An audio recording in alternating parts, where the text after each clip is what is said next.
result of it, we can use you can use your iPad or anything. In fact, I still have to give you the YouTube account. That's right. So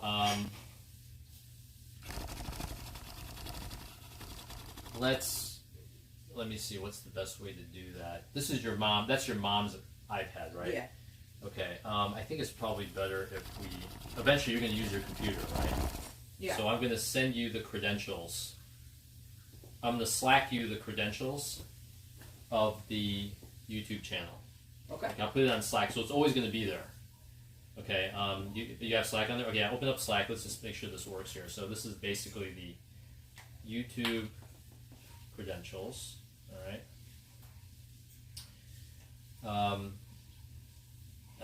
I use this quite a bit, so I should be getting this right.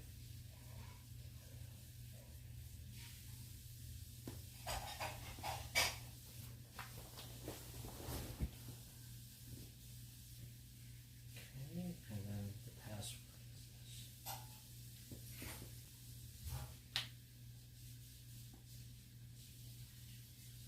So one thing, yeah, you see that on Slack? Yeah. Okay. This one? So one thing that you should know is when you're controlling that thing, I'm sorry, when you remotely access it, if you switch applications like you just did, sometimes it'll cause the session to terminate. Yeah, in fact, it already caused it to terminate. It did last time too. It did. Okay, yeah. So then you have to just reconnect. So you'll want to use a separate device to access the YouTube stream. Yeah. Okay. Yeah. Okay. But for now, let's just use your. Let's see here. Actually, you know what? Let's just use this one. I don't want to mess up your mom's We'll try to kind of leave your mom's iPad just for FaceTiming. Okay, that way you don't. Okay, but like here, I'm already logged. So basically, what you do is you go into you get the YouTube app. Yeah. Or online, and then you'll log in using those credentials. Okay, and then you're gonna want to go up into the menu and then go into this Your Channel thing. Yeah. Okay, and now you see where you said Fast Network. Yeah. Okay. Your Channel thing. Yeah. Okay, and now you see where you did. Okay. Yeah. And there you go. All right. Continue playing with that, and then I'm going to get this motor control set up for you. Okay. There we go. All right. Continue playing with that, and then I'm going to get this motor control set up for you.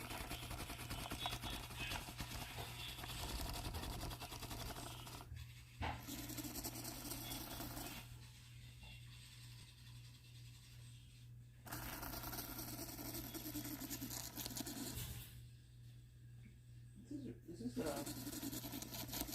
is relatively smooth on the YouTube stream. Yeah, it is because of the buffering. Yeah, it is because of the buffering. Look, we're in like Back to the Future or something.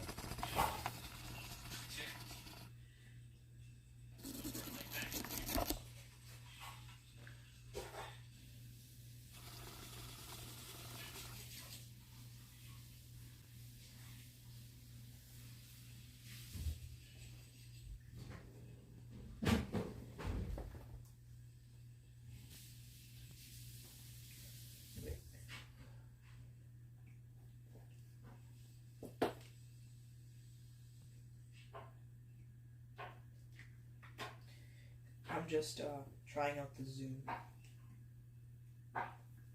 I'm just trying out the Zoom.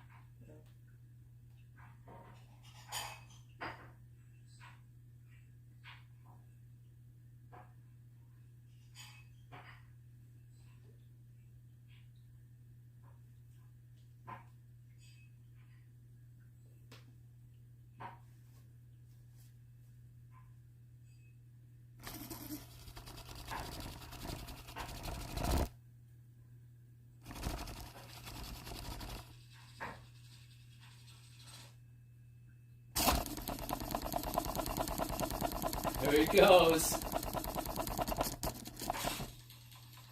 So it kind of resolved itself just by going to a different position, huh? Yeah. You know what's interesting is that oscillation thing, it always seems to happen only when it's like vertical. Yeah. I've never seen it happen like oscillate down here or when it's like only like right at that. I don't know why that is.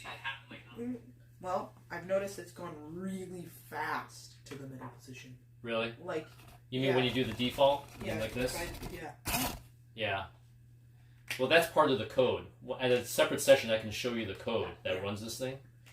Tell me about what programming languages you've learned up to now, like in school or otherwise. Not much. Which languages have you learned?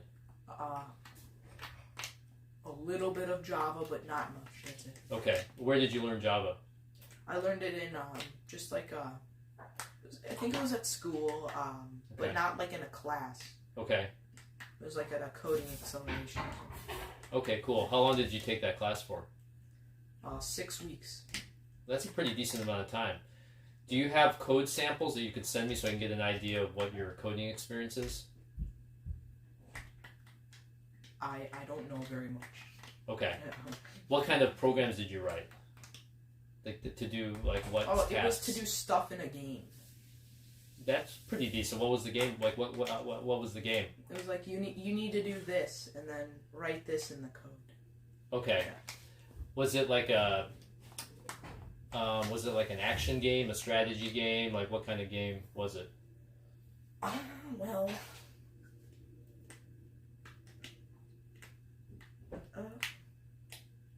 it was kind of like action, but Did you have to do like loops, for example? yeah. Like for loops and like what are like? Did you guys do like if then statements? Like if this then that? Well, I've done that in other things, but not this. Not that. Okay. But you know the concept. Okay. The code's actually not that complicated. It basically uses something called C++, which is one of the dominant languages for industrial use of programming.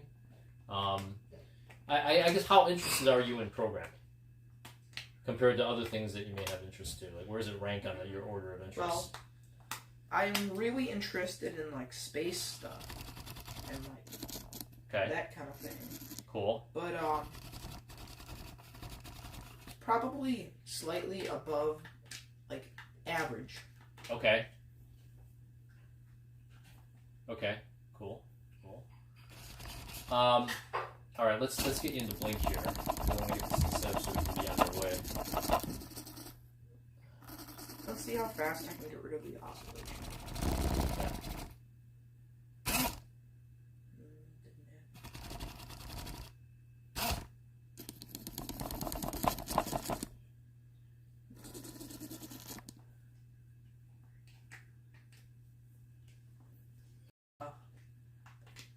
I don't access it, but I think I do. Okay. All right. I at least have a That savings. just makes it just easier to, for electronic payment. Yeah. Okay, yeah, but your dad already knows. Okay, so let's get you in here. Okay, here we go. So we're going to log in. Now the company only has one Blink account right now, so I'm going to give you this, but you have access to all our entire Blink history is in here. Okay. Including edit. Like if you wanted to, you could delete everything, so don't delete everything. Okay. But it's fine for now. Okay, so I'm gonna stop the broadcast.